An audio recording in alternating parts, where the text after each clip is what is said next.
അസ്സലാമു അലൈക്കും വറഹ്മത്തുള്ളാഹി വബറകാതുഹു. ഏറ്റവും ആദരണീയനായ മഹല്ല് ഖാദി ടി.എസ്. ഇബ്രാഹിംകുട്ടി മുസ്ലിയാർ ഉസ്താദ് അവർകളെ,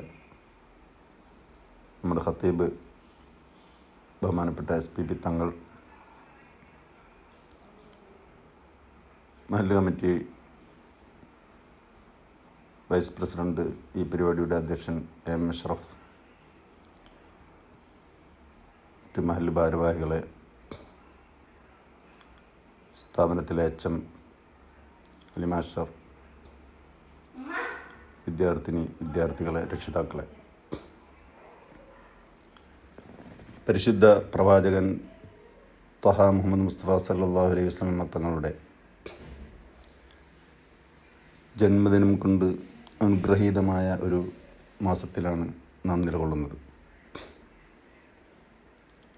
അതിനോടനുബന്ധിച്ച് പാനൂർ നജാത്തുൽ ഇസ്ലാം നഴ്സറി ആൻഡ് UP സ്കൂളിലെ വിദ്യാർത്ഥികൾക്കായി നടത്തുന്ന ഈ പരിപാടിയിൽ നിങ്ങളോടൊപ്പം സംവദിക്കാൻ കഴിയുന്നതിൽ ഏറെ സന്തോഷമുണ്ട്.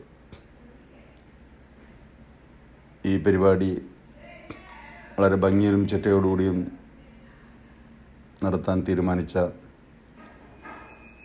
അധ്യാപകരെയും രക്ഷിതാക്കളെയും ഞാൻ അഭിനന്ദിക്കുകയാണ്.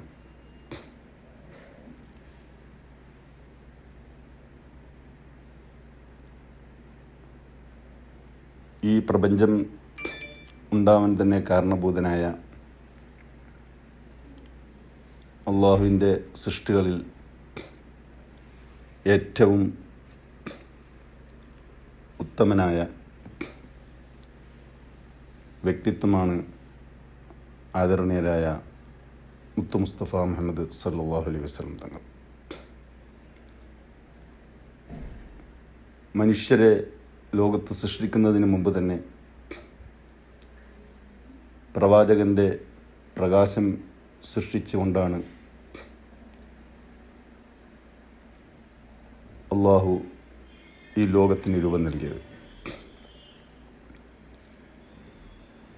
മനുഷ്യർ ഒരു സമൂഹമായി ജീവിക്കുന്ന ഈ ലോകത്ത് ഏത് വിധത്തിൽ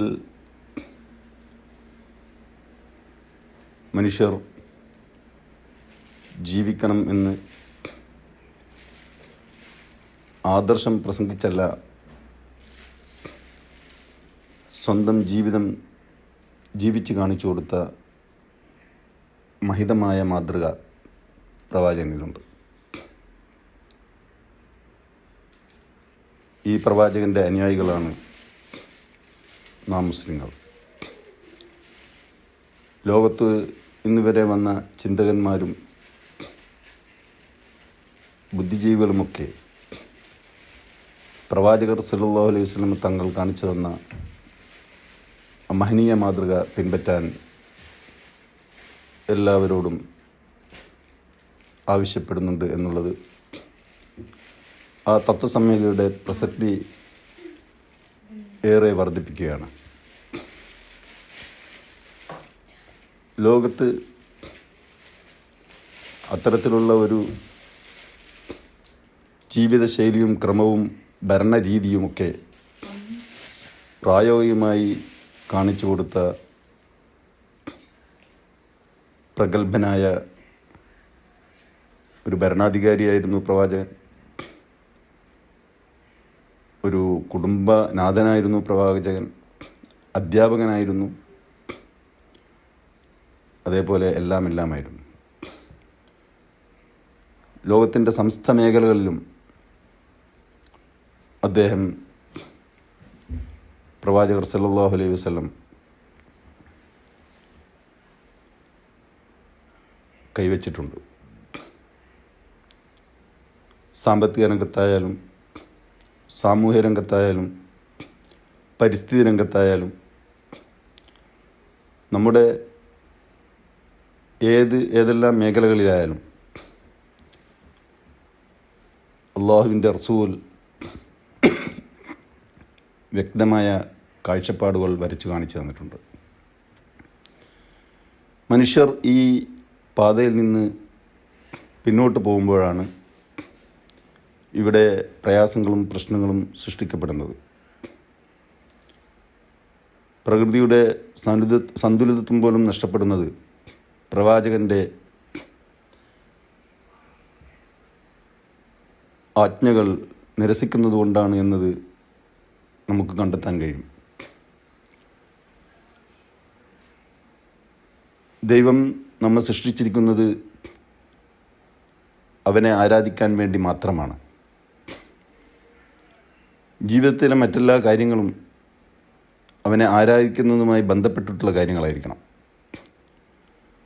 അവനെ ആരാധിക്കാൻ വേണ്ട സൗകര്യത്തോടു കൂടിയാണ് ഈ ലോകത്തെ അള്ളാഹു ക്രമീകരിച്ചിരിക്കുന്നത്. ആ ഒരു സൗകര്യത്തിൽ എങ്ങനെയാണ് നാം ജീവിക്കേണ്ടത് എന്ന് വരച്ചു കാണിക്കുകയാണ് ആദരണീയരായ പ്രവാചകർ മുഹമ്മദ് മുസ്തഫ സല്ലല്ലാഹു അലൈഹി വസല്ലം തങ്ങൾ ചെയ്തത്. ആ ഒരു രീതിയിൽ പ്രവാചകനെ അനുധാവനം ചെയ്യാൻ നമുക്ക് സാധിക്കണം. അതാണ് തിരുസുന്നത്ത് എന്ന് പറയുന്നത്. പ്രവാചകൻ്റെ എല്ലാ തിരുസുന്നത്തുകളും നമുക്ക് പ്രയോഗവൽക്കരിക്കാൻ സാധിക്കില്ല എന്നത് നമ്മുടെ ഒരു ബലഹീനതയാണ്. എന്നാലും നമ്മുടെ കഴിവിൻ്റെ പരമാവധി പ്രവാചകനോട് ഒട്ടി നിന്നുകൊണ്ട് പ്രവാചകൻ്റെ സുന്നത്തുകൾ മുറുകെ പിടിച്ചുകൊണ്ട് ഒരു ഉത്തമ മനുഷ്യനായി ജീവിക്കാൻ, ആത്മാർത്ഥതയുള്ള മുഅ്മിനായി ജീവിക്കാൻ നമുക്ക് സാധിക്കണം. അതിന് റബ്ബ് തആല തൗഫീഖ് ചെയ്യട്ടെ. നജാത്തിലുള്ള മുഴുവൻ വിദ്യാർത്ഥികൾക്കും പാനൂർ മുസ്ലിം മഹല്ല് ജമാഅത്ത് കമ്മിറ്റിയുടെ നബിദിനാശംസകൾ നേർന്നുകൊണ്ട് ഞാൻ നിർത്തുന്നു. വ ആഖിറു ദഅവാന അനിൽ ഹംദുലില്ലാഹി റബ്ബിൽ ആലമീൻ. അസ്സലാമു അലൈക്കും വറഹ്മത്തുള്ളാഹി വബറകാതുഹു.